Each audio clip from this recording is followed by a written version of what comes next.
Po ajo që është më e bukur dhe qeshia mbitor, le të themi në xhenet, është momenti kur njerëzit do të takojnë Allahun, Zotin e tyre.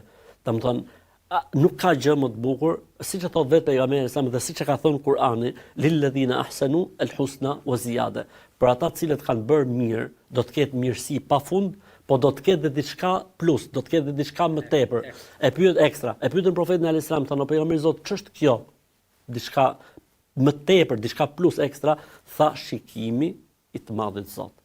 Tani llogaritë ti domethënë që besimtarët që kanë adhuruar Zotin, e kanë besuar Zotin, janë përkushtuar Zotit, janë trembur fakti që një ditë do dalin para Zotit dhe janë munduar me këtë fakt të rregullojnë dhe të përmirësojnë dhe të reflektojnë në jetën e tyre, vjen një moment që një Zoti në xhenet ju kërkon takim dhe shkojnë gjithë në takim të i madh Zot.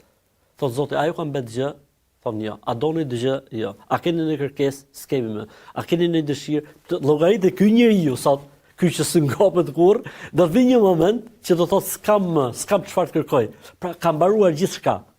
Ja ka plotësuar Zoti gjitha dhe nuk ka një ëndër apo një dëshirë më.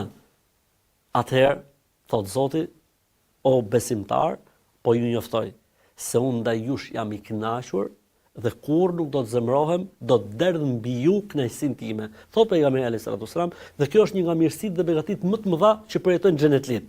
Pastaj hiqet perdja. Në momentin që hiqet perdja, ata do shohin Allahun xhel xhelalu, do shohin fytyrën e Zotit dhe nuk do të ketë mirësi dhe bekim më të madh për xhenetlit sa ky moment kur do shohin Allahun xhel xhelalu. E ke parasysh ne në këtë botë shohim një ujvar, shohim një lulishte, shohim një peizazh, shohim një natyrë të qetë, shohim një lule dhe çlodhet njeriu, shplodhet edhe fiton energji. Me mend shofësh më të bukurin. Për emrave të Zotit është El Xhemil.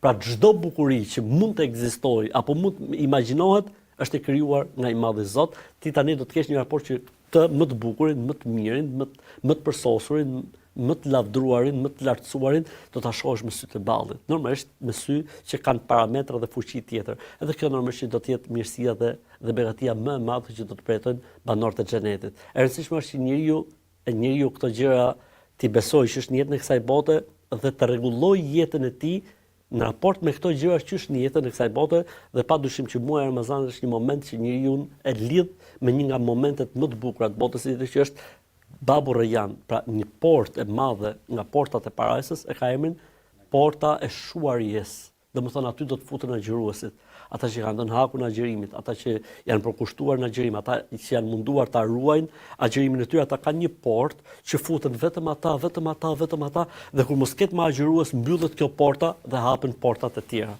Zoti na bëf për këtyre njerëzve.